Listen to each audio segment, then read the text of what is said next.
I saw a woman psychiatrist, and she said I was OCD, one cool dude.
Right now, it's a 6-cylinder. I built the engine on it. It's got a comp 252H, something like that. Some live wires, nice HEI, Holley carb, Offenhauser intake, Hedman headers that I've had to kind of modify. My welder.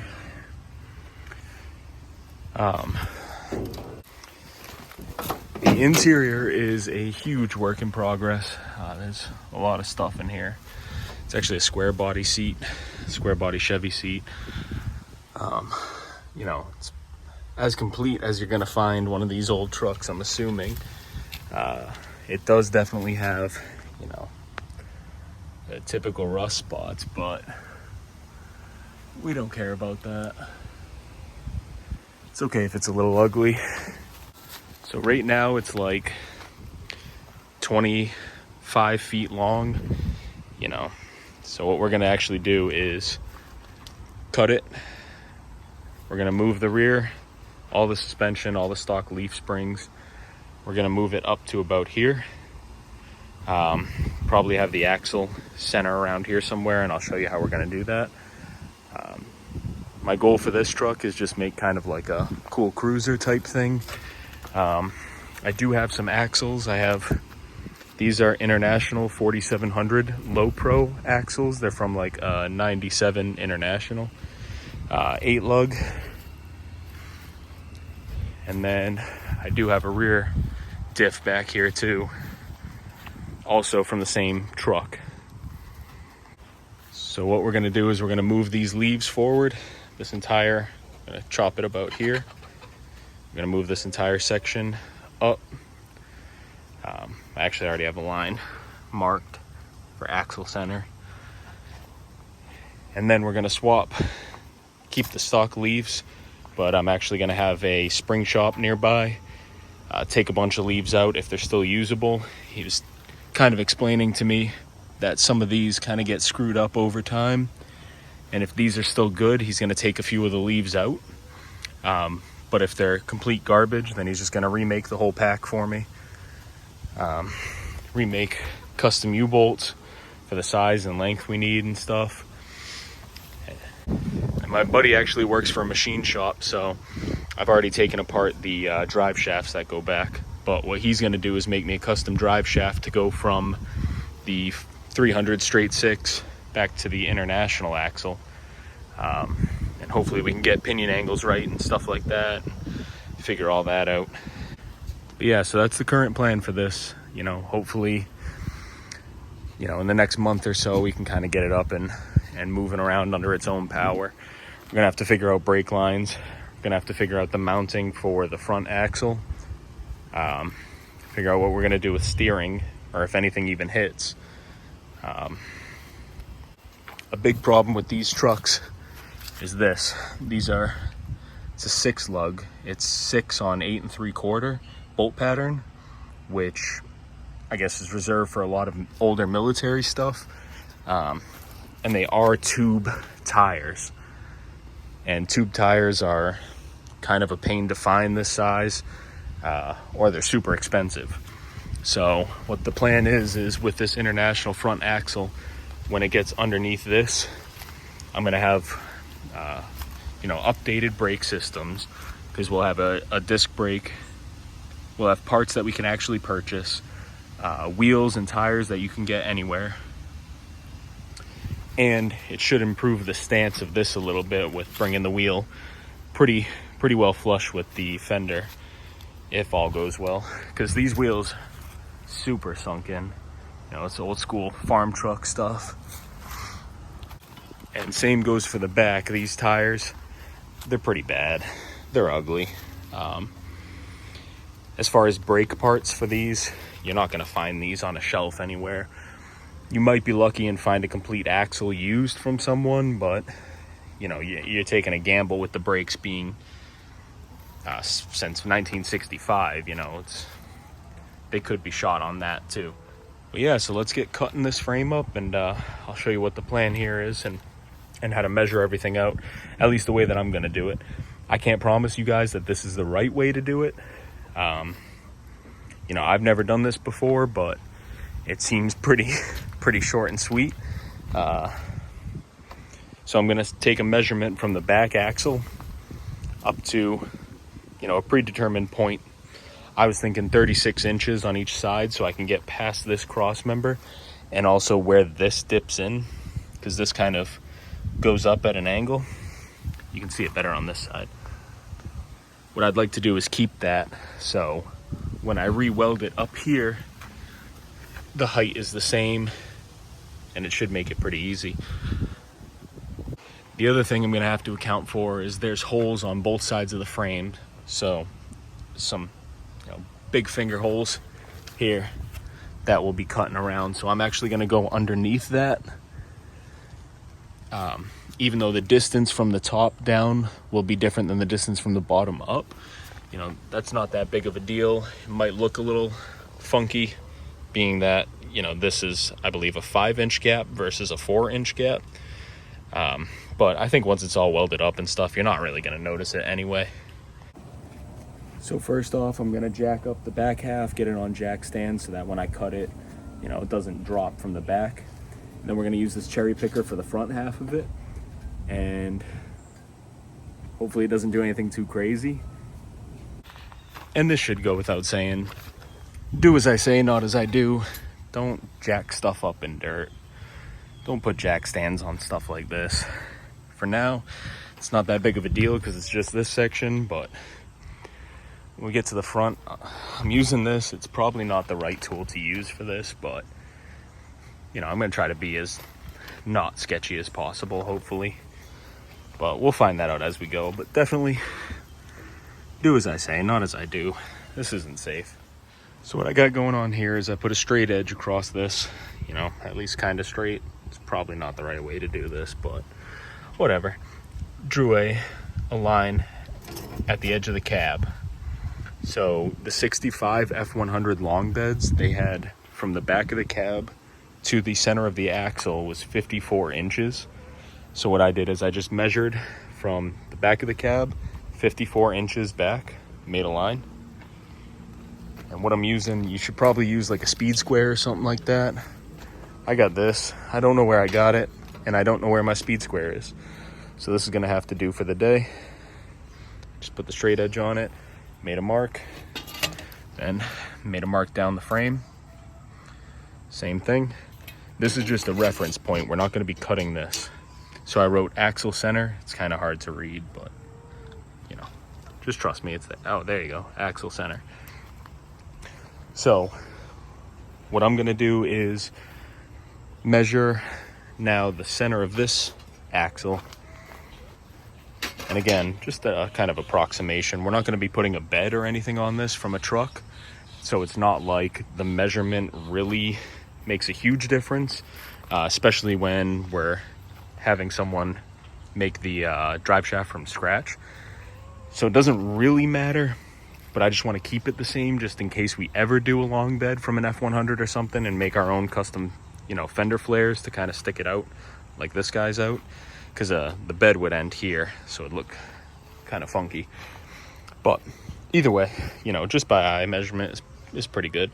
So I'm gonna make a mark here. Ignore that mark. Don't worry about that one.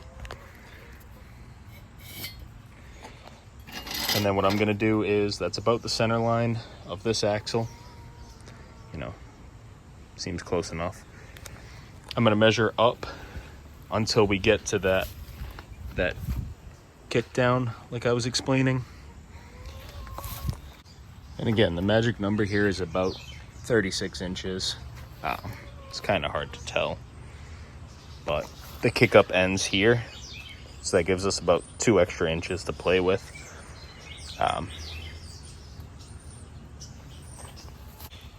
And we're just gonna make a mark at 36.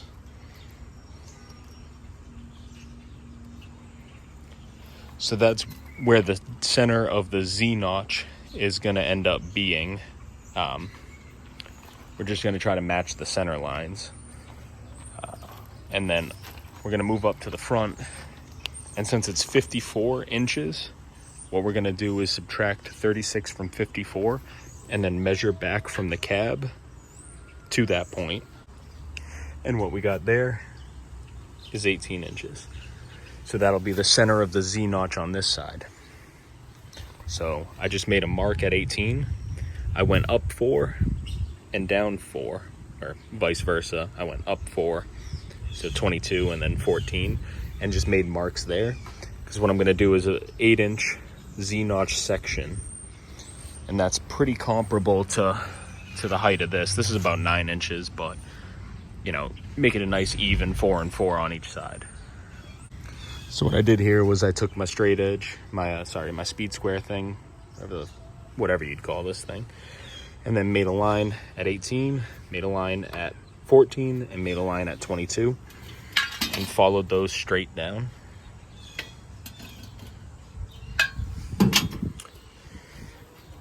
And then on this side, I measured up to this hole because I'd like to cut it here, or you know, either take the hole or save the hole, whatever it ends up being.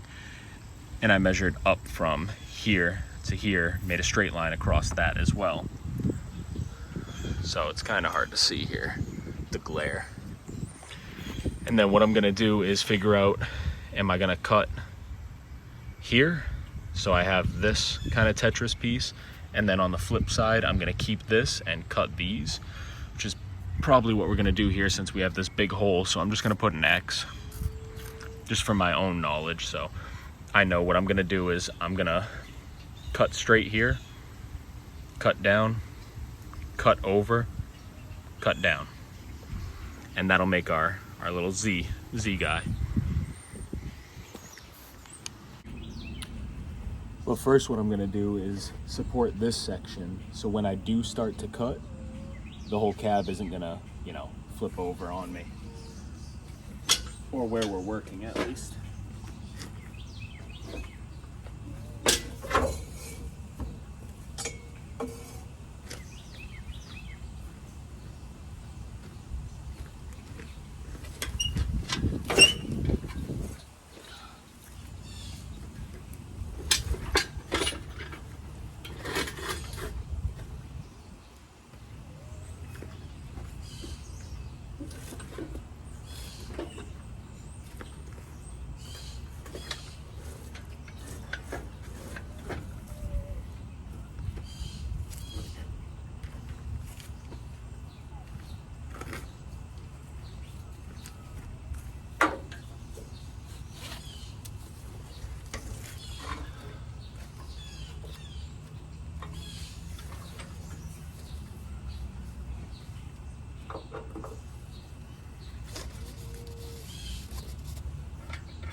probably be using a chain here. But guess what? Ratchet strap did not hold. We'll find out the hard way. If this little dollar store ratchet strap is gonna hold or not.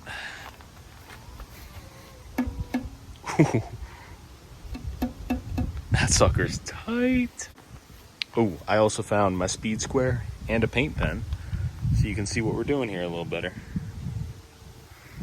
Now I'm gonna transfer this same exact design to this side. I don't believe that I'm gonna measure yet, but I will eventually have to match up the sides. And then what we can do is just make sure that the distances are the same. We'll save a little bit on each of these, just so, you know, we can cut back to the size we need, make sure that everything's good. You'd hate to, you know, cut and then find out that it's too short, and then you're playing this game of trying to get this one pulled forward, that one pulled forward, and you know, to cut all that BS out. Just gonna save a little bit. We can always kind of shave it off as we go and bevel it when we're ready to weld it back together. All right, again, I have marks at 14 from back of the cab, 14 inches and 22 inches. I'm just gonna speed square these out, speed square them down, and then connect the dots in the center. So over here, the markings are a little more confusing, but same idea. What I'm gonna do is cut straight across, cut down, over, down. So I put the X here over, saying that this section is going to be deleted. And then I put an X on this line just to say that this line doesn't exist, you know, ignore that it's there, but I don't have a way to wash it off. So gonna cut down, over, down, same as that side. So these two are gonna match kind of steps on both sides. And again, I went down 5 inches just to get this hole, you know, cut out, because I think the less holes we have here, the better. Especially with sketchily welding it back together, you know, we don't need to jump a gap like that if we don't have to. I got my cutter. Guess we just start chopping this thing up, and if we screw it up, then, you know, we send it to scrap. But, all right.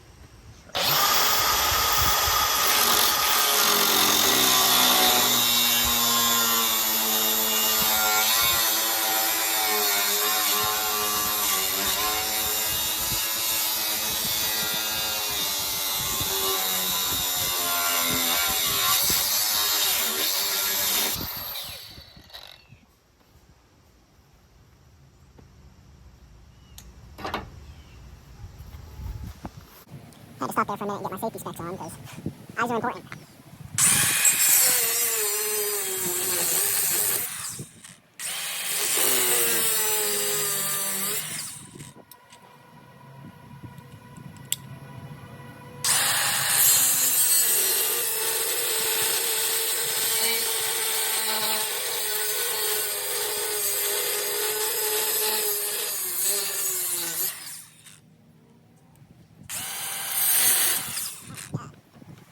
Sparks are everywhere. This straight up is better than in my face.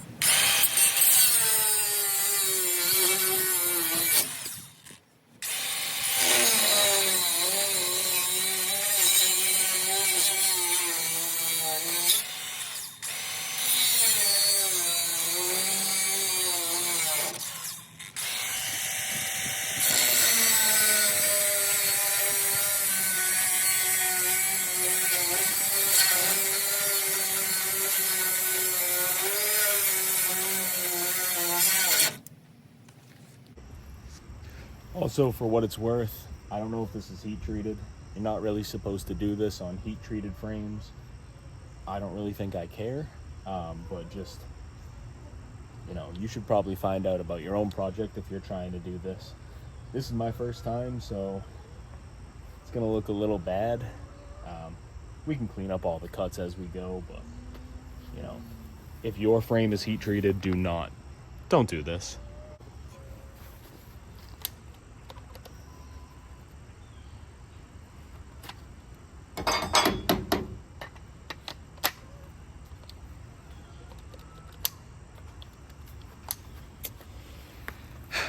Killed the battery already.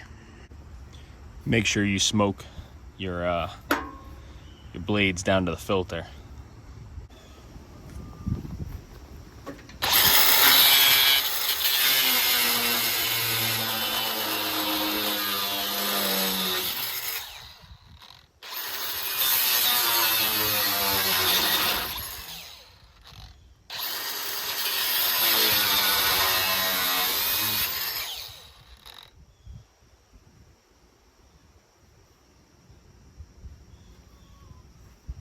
I think that's disconnected.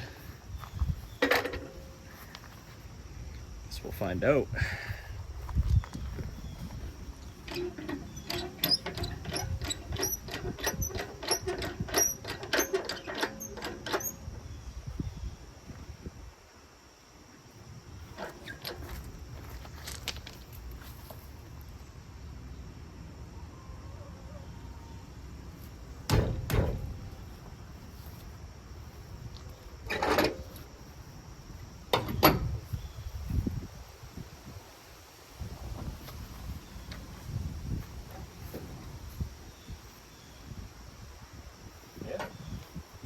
So we're gonna do the same thing on the other side now. Well, we ran out of cutting disc. There's still a little bit in there, but I don't think I can use it any longer. At least we got this side cut. No, just ignore that. Just don't look at that.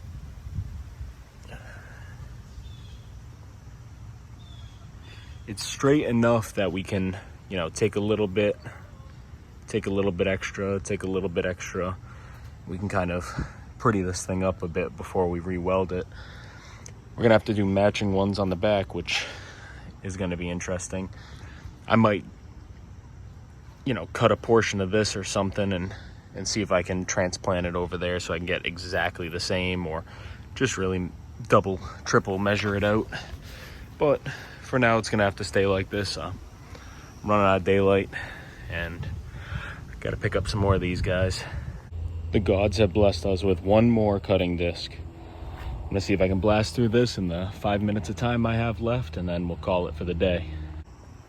Little tip of the trade here. Check where you're cutting before you cut. See if there's any brake lines or anything. That's kind of fun. Well, we almost got through. A little bit there. A little bit there. I found another grinder, burnt that disc out. Had this grinder, burnt this disc out. Plus that one. Plus that one. So we're 4 discs in here. I don't know about you guys. I hate these. I hate using them. I should have just used my torch from the beginning. Torch doesn't cut as nice though, so I still would have had to come back and clean it up with a grinding disc. But to be honest, at this point, I could have saved myself some energy here and just gas axed it from the beginning, hit it with the old torcheroo. So, gonna have to wait till tomorrow to get the rest of it. And like I said, we'll clean it up. We'll make sure that all the measurements are the same. I'll probably continue the body line down so that I have a good reference point from here to measure over to, because otherwise I'm kind of just pissing in the wind. But yeah, so this is where she's gonna stay for the night, and I'll be back at it tomorrow. Back at it. If we can't get it with this stack, I don't know what we're gonna get it with. And as you can tell, not really good weather for this either, but we'll see how far we can get today.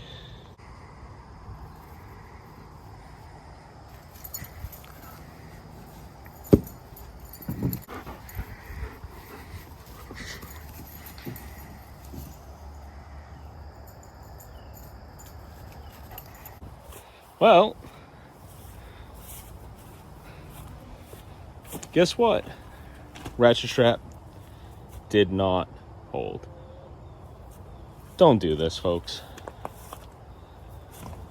This is a good way to fuck up your day. Looks cool like this, though.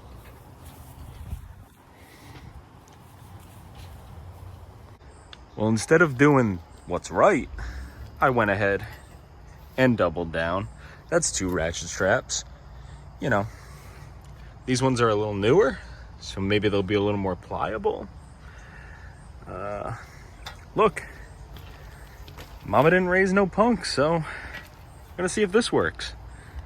All right, that worked a little better. I'll still probably pick up a chain so that I can get this up to the height of this, so that when I cut the back section, I can move it forward a little easier. But don't do this. Don't do any of this. If you like your legs, don't use ratchet straps. If you value your toes, you know, don't put stuff on grass or trust jacks maxed out. So just don't do this all around. But now that the front's cut, we can move to measuring the back out. Like I said, 36 inches from the center of the axle forward. Should be in this area somewhere. What I can also do is measure from here forward, as long as the distance is equal on both sides, from 36 from the halfway, or from halfway through the axle. That should get us pretty close at least. We're gonna have to do, you know, a crazy amount of measuring when we actually move this forward and take out the center section, being that we're going to, you never know with any of these older trucks, you know, someone at some point in time could have replaced this, shifted the pack over or something, or, you know, things could be out of whack. It could be cocked that way, this way. You know, this wheel could be further forward than this wheel. So really, we're just going to have to, you know, double, triple, quadruple check all the measurements before we start welding it together and make sure that it's as square as it can be. So when it goes down the road, it goes down the road straight. So on the back half, trying something a little different here. I measured, found about the center, measured it on both sides. Then I took my speed square, put it just slightly over this line, put my straight edge against it, and marked it on this side too. So this is going to be our halfway point. From here, it's 4 inches one way, 4 inches another way, and the opposite cut of what we already did. So pretty much it's going to look like this after, so that we can take this whole, you know, Tetris piece and chuck it in the garbage. And then we'll have the same kind of up and over shape. I'll just slide right in. I don't know about you guys, but there's something about a Big Johnson. Just helps you out a lot in these types of scenarios. Really kind of saves you. So everyone get their hands on a Big Johnson straight edge. They help. All right, now I got this side all marked out, and chop that next. I got my Dahmer safety glasses on, very important. Keep all the neighborhood people away from you while you're trying to do something like this. They'll stop bugging you. Just wear the Dahmer glasses, and they'll leave you alone.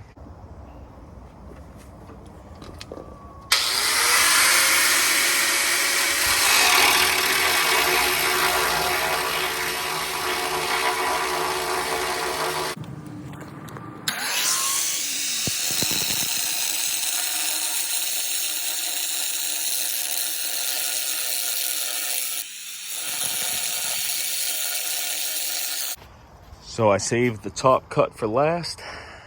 I have no idea how this thing's gonna fall.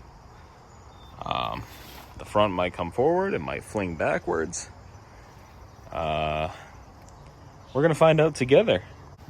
Make sure when you do something like this, you keep all your tools, all your nuts and bolts on things that move, so that you can have a fun scavenger hunt on the ground after. All right.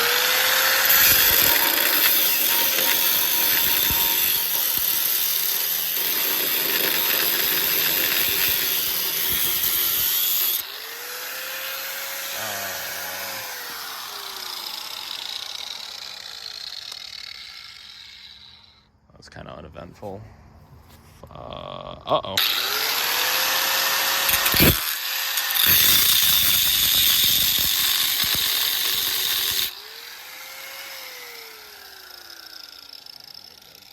Maybe You just give it a boot. All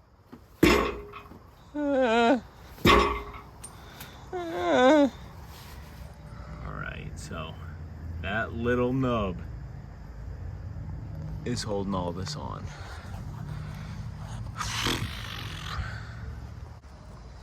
So that'll be fun to cut.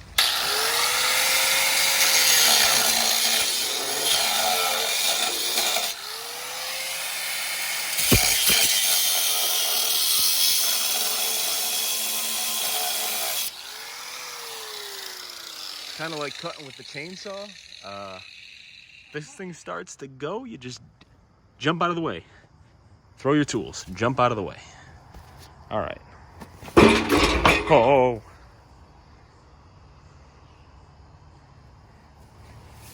Pleasantly uneventful. Fell on this a little bit, that's all right. How is that? Ooh, wires.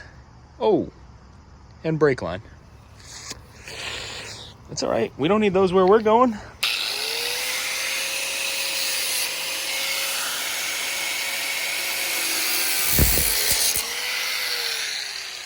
Nope. Still standing. Okay. Would you believe, frame this thick, heavy as balls. So I did make a little whoopsie. I was saying earlier that I was trying to cut before this kickdown so that when I go to weld them back together, it'll be a lot easier. Unfortunately, I was kind of dumb in my measuring and should have brought it over a little more, but it is what it is. So we'll probably have to do some sort of plate to join the two. We'll cross that bridge when we get to it though. But for now, we got half and half. I don't know how I'm gonna get one half to the other half, especially since this one fell and it's considerably lower at this point. Like I said, I'm gonna have to get an actual chain to lift this thing, or a chunk of metal across, put that on something, put the metal under it. This side should be pretty easy. These do roll. I drove it back here, so it does move. I'm not sure how easy it'll move, but it does move. Well, listen, is it dumb if it works? It's the old ratchet strap come along. This definitely does not roll as nicely as I hoped it would. And it's heavy. Again, I don't know if you know this, but 3/8 inch steel, it's a lot of bracing, heavy. Well, listen, is it dumb if it works? It's the old ratchet strap come along. This definitely does not roll as nicely as I hoped it would. And it's heavy. Again, I don't know if you know this, but 3/8 inch steel, it's a lot of bracing, heavy.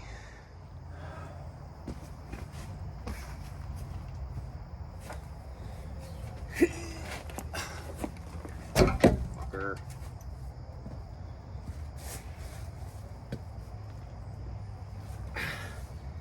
Oh, she's going the wrong way. This freaking thing.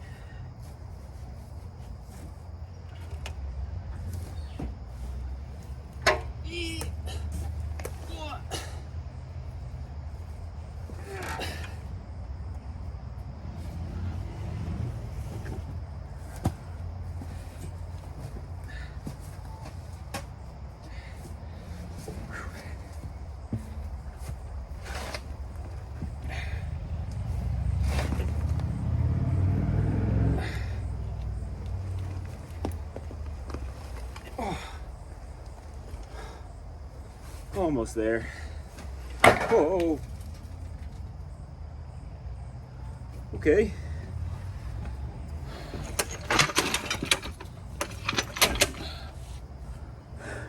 We're real close here. All right, so we're real close here. I'm just gonna use my jack,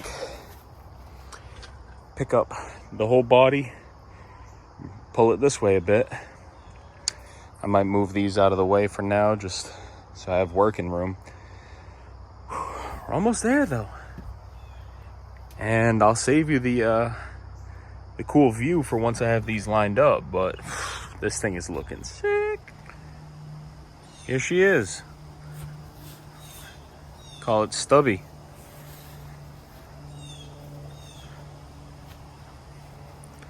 So here's the Z-notch.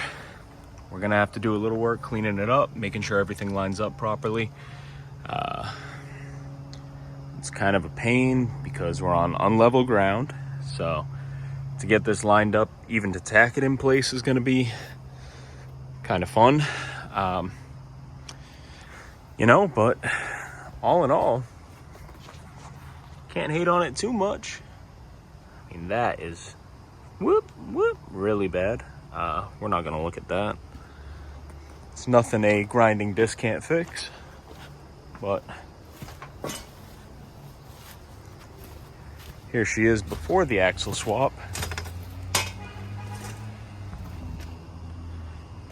So again, the plan is that International 4700 Low Pro axles are gonna fit under here at some point.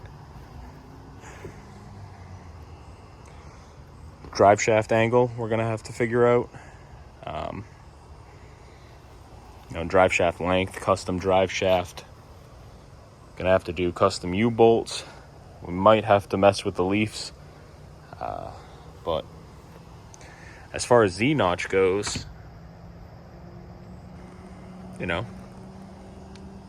we're almost there. Just got about one more day on this of welding's coming up next after we grind it, clean it all up, get everything fitted properly. Then we'll start welding, sorry. And for that, I'm gonna grab the chunk that we cut out and do some test passes on it, just make sure the welder's set up for it.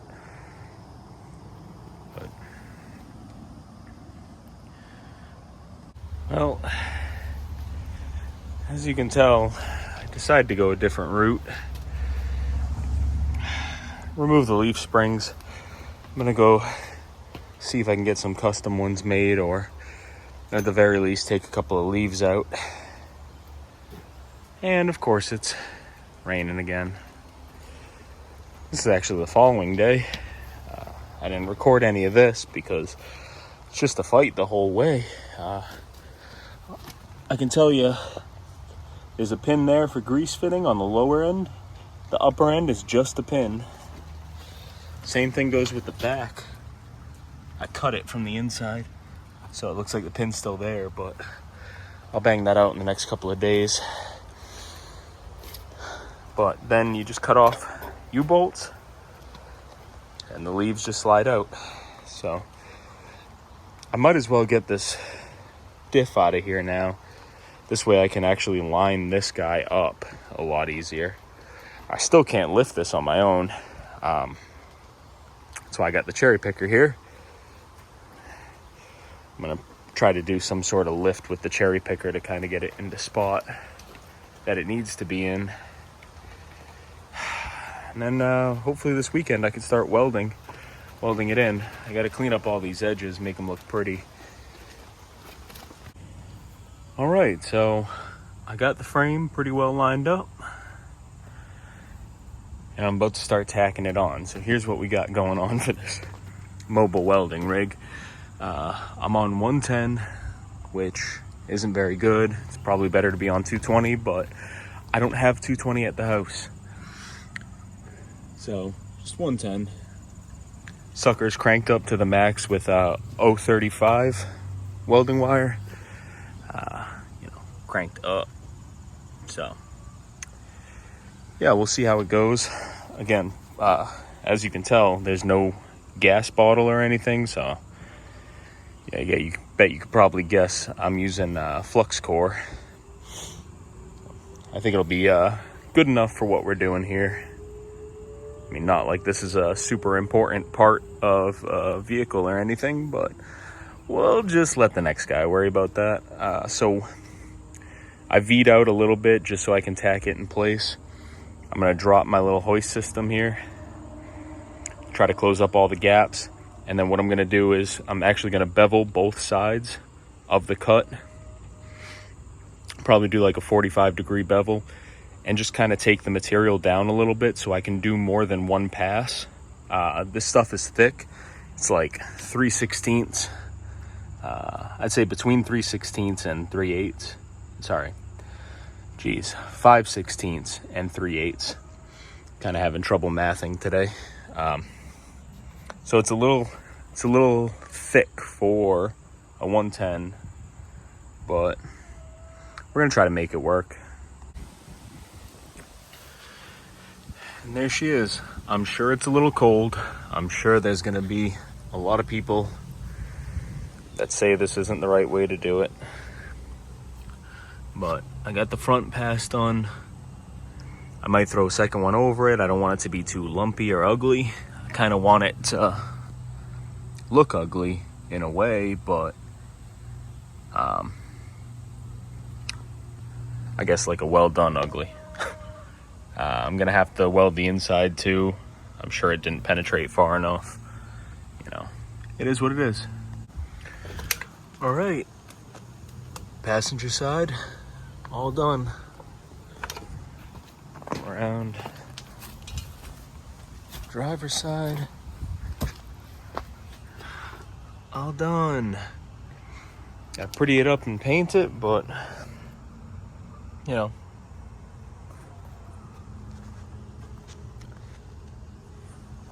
it's ugly, but it'll hold. So now, next, what I'm gonna do is make some sort of plate for this section, including this little bit here, some kind of strap or something to go over that, or maybe I'll do like a angle iron chunk and then a second angle iron chunk, something like that. I may even box it in. I'm not sure yet. That's gonna have to be for another day.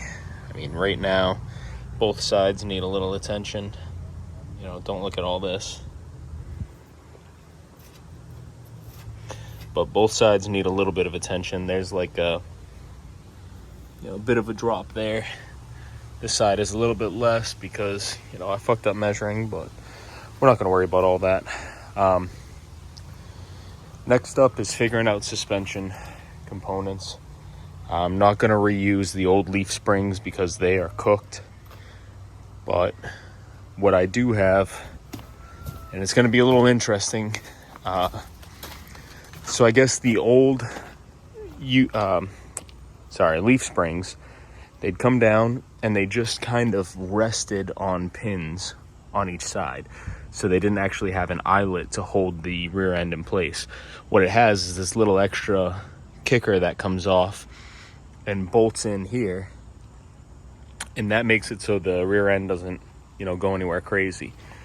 Well, to buy that, it's like $1,200. And then to have it lowered, modified for what I need, it's gonna be a lot of money. So, off of the old International, it actually had, I forget what these things are called, but it's like a little arm that comes off of the U-bolt plate, and it has like a knuckle and then a rod and then another knuckle. So that locates this rear end. This one though, it goes on the bottom. This used to be a airbag rear end. So it was like a 4-link with an airbag system in the back. But this should work. All I have to do is find the right length leaf springs, just so I have some sort of suspension here.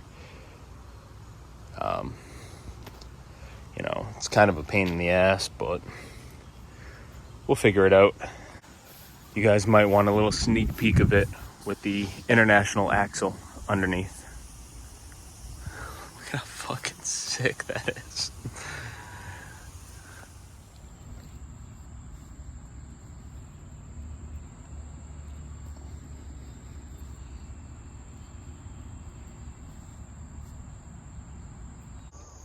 back at it. I got the front axle kind of in place. I'll show you guys how I did that in a little bit, but I actually had my U-bolts made for the back half, and I chopped some springs out of it.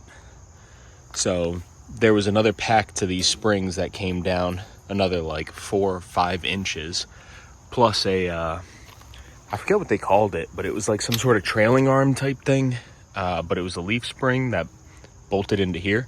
We're actually getting rid of that because I'm going to do something a little different, where I'm going to, this U-bolt bottom plate, I'm going to take these studs, and there's an arm that comes off of this that usually goes straight to a frame section. What I'm going to do is take that arm, extend it out to this area, bolt it in here, and make some sort of like ladder bar looking thing maybe out of it. I'm not sure. I like the way it looks, but I kind of wish the front was a little higher, kind of like a gasser style build. I don't want to go too high on the front, and we'll talk about this a little more later, but if you look, the axle in the center dips down a lot. So I think that if I raise up by blocking under the leaves, I think it's just going to make this area look super awkward. That's a problem for another day. But for today, what I'm going to do is I'm going to grab these shims I have. Uniwedge, 2.5 degree. I'm going to shim underneath to make the pinion angle correct. I might see about trying to get this section off and take out this drive shaft piece, because I do have a friend coming over soon that'll be able to help me measure for a drive shaft, and he'll actually help me get everything right. I don't trust myself measuring that type of stuff. But for now, what I'm going to do is I'm going to jack up the back. I'm going to get these leaves where they go. I'm going to get the axle where it goes, bolt all the pieces together, and just see what it looks like as is. I don't have bolts for these yet. I'm going to have to get some sort of bolt to keep these packs together. Probably run inside and grab something. But yeah, so we'll at least be able to get the distance right and make sure that everything kind of works together, especially the length of the U-bolts. So I went like 11 inch from here to the bottom. It might be a touch longer because they usually add a little bit at the spring shop, but I just want to make sure that, you know, I can actually thread a nut and washer onto it. You know, worst case scenario, I can chop some of the extra threads off. That's not a big deal, but I just don't want it to be too long where the threads don't go far enough back. We'll figure that out once I get everything together. So that's where we're at right now. All right, so here's what we're working with.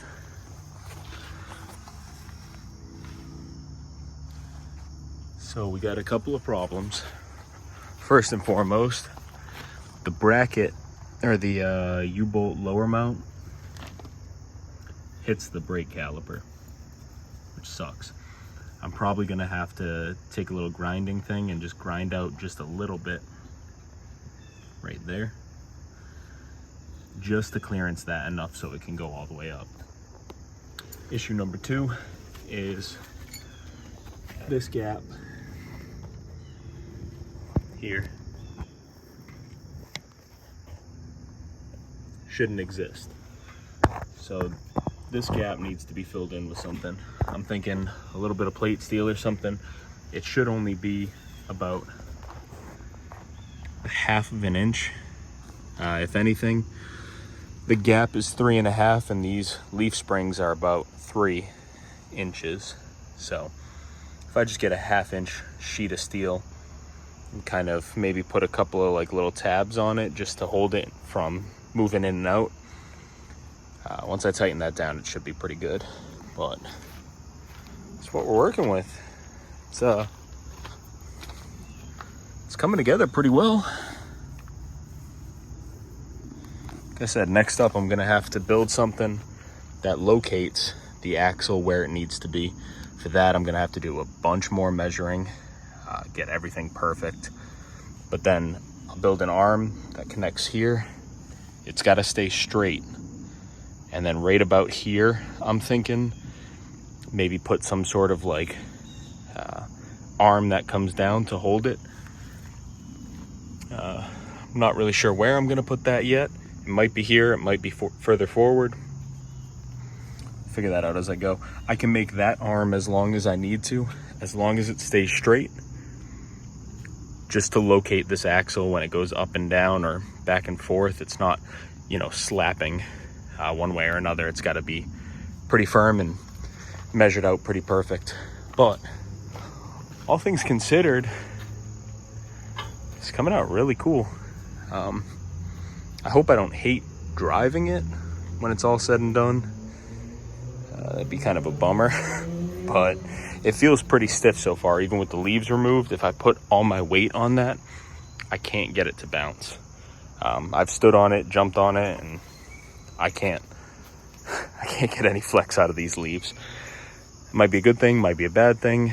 I mean, luckily with 4 or 5 leaves, it's stiff enough that it's not doing anything, which means me lowering it this much is not going to be the end of the world. And also the bump stops being as close as they are, they're probably only maybe 7 inches from the axle. To be honest though, for me to hit those would be a pretty crazy dip on this rig with how stiff this thing is. All right, this is that arm I was talking about. Oh, gotta get out of these briars. Oh boy. Oh God. Jeez, that sucker's heavy. All right. So that's that U-bolt lower plate on the old International axle. The U-bolt plate. And then this is the arm. Might be called a trailing arm or something like that. I don't know. And this is the type of bracket that I'm gonna have to make that kind of comes down and holds that locating arm. I'm gonna have to get this guy off next because I need this for the other side. That sucker was on there last time, so I'm gonna have to probably use the torch for that. But this is why you keep junk. You keep scrap metal. I mean, oh, here's a better example. This is the arm. It's got a little bit of bushing to it just so, you know, it absorbs the vibrations a little bit, but not enough that this thing will spin around, because you want to keep that located the exact same distance away. But that's the bracket I'm going to have to create here. Something similar. It doesn't have to be this sturdy duty, but a little sturdy duty would be good. Yeah. And then this is the front half of the International frame. I don't know if I'm going to need anything off of this. If anything, it would probably be these pads just to raise up the front end a little bit if I'm going to go that route. But even that, I don't know yet.